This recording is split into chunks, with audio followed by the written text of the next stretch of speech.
dipujanya dalam bentuk aspek apakah itu pratime, pralingga, tapakan, simbol-simbol lingga yoni ataupun simbol-simbol patung dan seterusnya.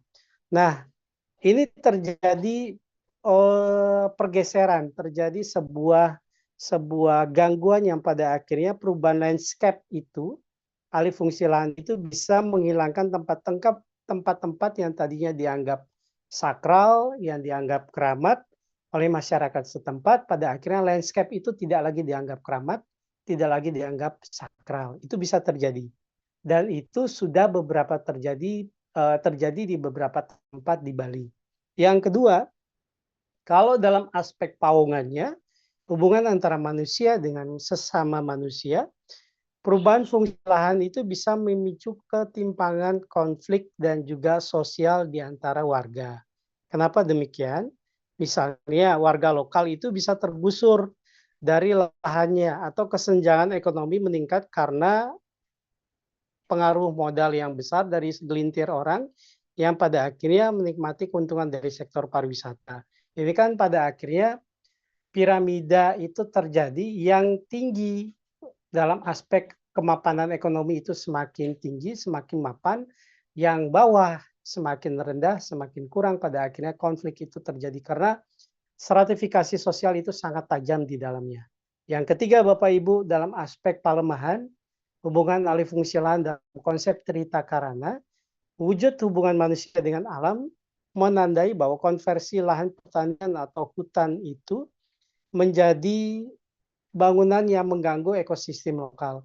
Kenapa demikian? Karena ketika seseorang membangun sebuah bangunan, betonisasi dilakukan, melepaskan fungsi lahan dari sebelumnya subak, sebelumnya tempat suci misalnya, lalu kemudian mengurangi lahan hijau yang awalnya berkontribusi pada polusi serta bencana alam seperti banjir, pada akhirnya ketika itu mulai dialihfungsikan, kita tidak pernah menyangka beberapa waktu kemudian tiba-tiba terjadinya erosi, terjadinya banjir, dan seterusnya.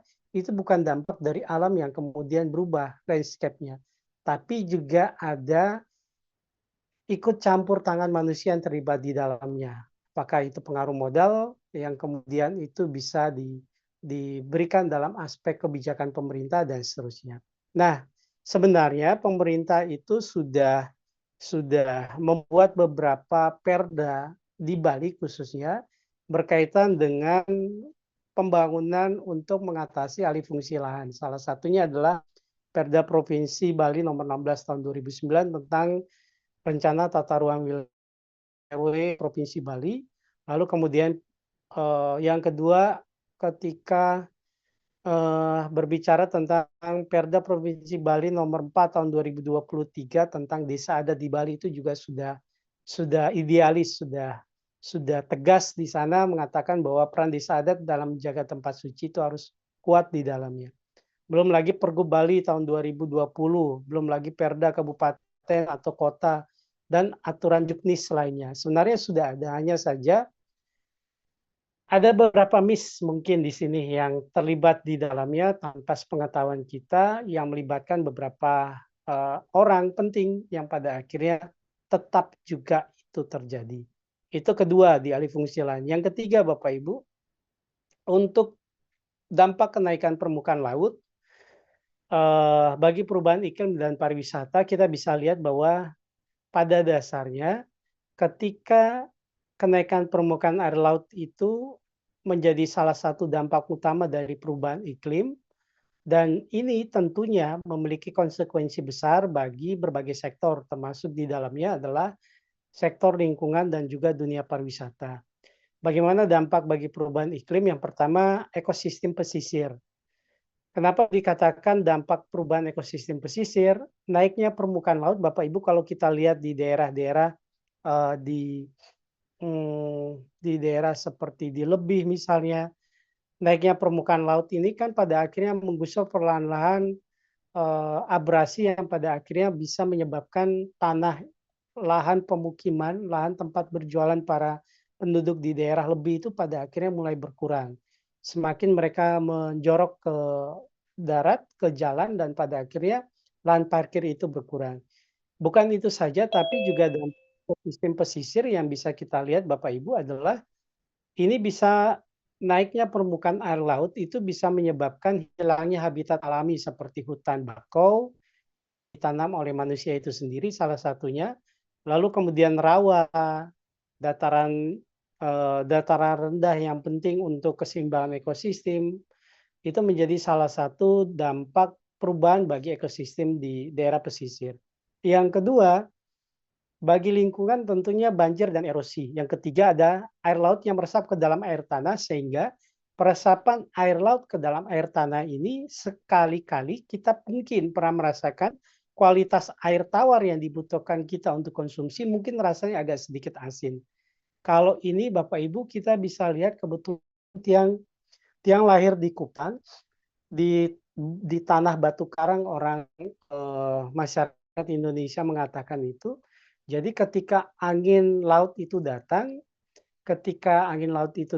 membawa garam itu ke darat, secara otomatis rumah-rumah penduduk yang tadinya bersih itu ketutup oleh air garam. Begitupun juga air tanah itu bisa diresapi penyerapannya oleh air laut dan pada akhirnya kualitas dari air tawar itu bisa berubah karena kadar komposisi air laut yang lebih kuat dibandingkan dengan air tawar. Ini disebut sebagai intrusi air laut. Yang keempat ada peningkatan bencana alam. Nah, itulah yang kemudian eh, bisa menimbulkan dampak bagi dunia pariwisata seperti kerusakan destinasi wisata pesisir, baik itu pantai, pulau kecil, resort misalnya itu berpengaruh. Yang kedua, kalau sudah ada masyarakat wisatawan negara yang tadinya semangat untuk datang ke Pulau Bali lalu melihat bahwa Pulau Bali sudah mulai mulai terganggu pada aspek ekosistem pesisirnya, maka pada saat itu mereka mulai berpikir lagi, untuk apa saya ke Bali? Karena saya ingin menikmati pantai dan pesisir pantai. Tapi ketika mereka sampai di Bali, mereka melihat tidak sesuai dengan harapan mereka ketika akan berangkat ke Bali, karena kenyataan di lapangan itu berbeda dan pada akhirnya mereka bisa saja merekomendasikan diri mereka sendiri dan juga orang lain untuk tidak lagi datang ke Bali karena itu kerusakan destinasi wisata pesisir. Itu mempengaruhi penurunan jumlah wisatawan. Belum lagi ada biaya tinggi untuk adaptasi dan juga berpengaruh pada kualitas pengurangan dan hilangnya budaya lokal. Kenapa demikian? Karena ketika pesisir ini berkurang, ekosistemnya berkurang, dataran rendahnya berkurang, secara otomatis tempat tinggal masyarakat juga akan berpindah dari dataran rendah ke dataran tinggi. Sehingga budaya-budaya yang ada, misalnya kegiatan festival beach atau pantai yang dilakukan di setiap tahun, yang mencoba untuk menggait pariwisata, wisatawan yang datang sebagai bentuk pariwisata ekologi, itu bisa berkurang dan bahkan menghilang. Nah, itulah yang menjadi hubungan atau relasi ketika kenaikan air laut itu berdampak bagi perubahan iklim dan juga dunia pariwisata. Yang terakhir Bapak Ibu, sebenarnya ketika berbicara tentang isu-isu pariwisata ini sangat luar biasa dinamis perkembangannya. Ia tidak bersifat statis tapi dinamis. Kenapa dikatakan dinamis? Karena proses perubahannya itu secara terus-menerus dan terus berlangsung. Kalau kita baru berpikir tentang sampah, tiba-tiba ada sebuah isu yang muncul tentang alih fungsi lahan.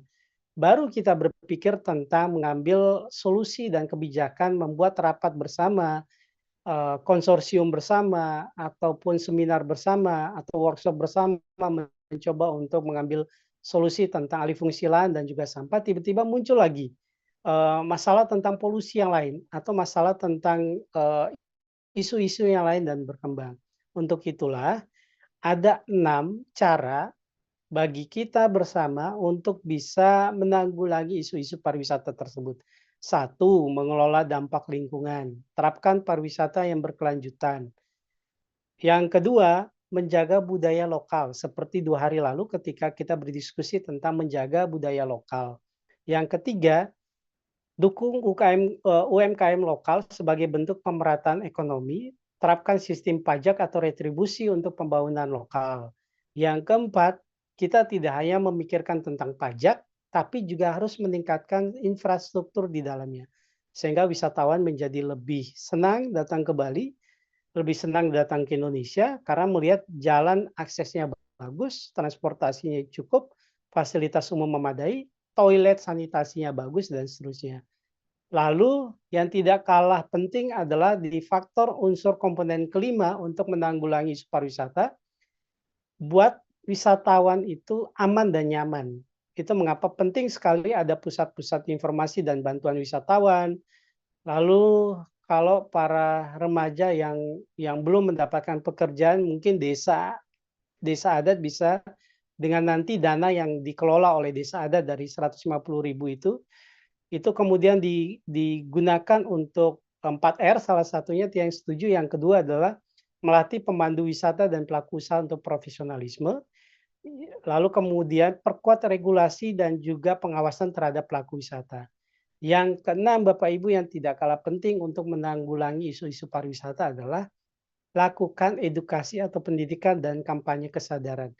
Ini penting sekali. Kalau misalnya kita berangkat ke Malaysia, kita berangkat ke Singapura, sebelum kita berangkat biasanya di pesawat itu disediakan sebuah kertas yang berisi penjelasan ketika kita akan datang ke tempat tujuan negara tersebut, apa yang diperbolehkan dan apa yang tidak diperbolehkan. Ini menjadi salah satu bentuk edukasi karena 1,5 jam, 2 jam kita duduk, kita mengambil sebuah benda, lalu kita baca benda tersebut. Ini menjadi salah satu jalan yang mungkin selain menyebarluaskan edukasi itu dalam bentuk IT atau teknologi dan juga media massa lainnya. Demikian Bapak Ibu yang bisa Tiang sampaikan dalam perkuliahan hari ini. Terima kasih sudah mengikuti perkuliahan sampai hampir jam 8:30. Jangan lupa makan malam, nggih. Itu yang bisa Tiang sampaikan. Terima kasih sudah mengikuti perkuliahan pada hari ini. Kurang lebihnya kalau ada salah kata dan kekurangan Tiang mohon maaf. Dan untuk ujian tengah semester, nanti soalnya akan Tiang berikan ke Bu Desi Kukopi dan beliau akan mengirim dan menyebarluaskan soal UTS tersebut kepada Bapak Ibu. Nanti dibuatkan saja link Google Drive yang kemudian semua bisa upload atau menyimpan di dalam Google Drive tersebut hasil jawaban dari UTS yang diberikan. Sehingga penilaian bisa lebih cepat dan juga yang bisa download lebih cepat lagi, tidak terputus atau terpisah-pisah. Baik Bapak Ibu, itu yang bisa saya sampaikan.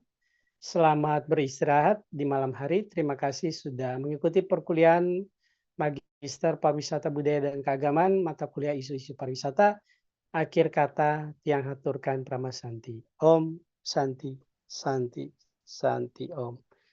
Rahayu sareng Santi, Rahayu. Om. Rahayu. Sukses Bapak. Semua banget nih. Kena nggih, Tiang izin live Bapak Ibu. Nggih, semua Bapak. Jurusan.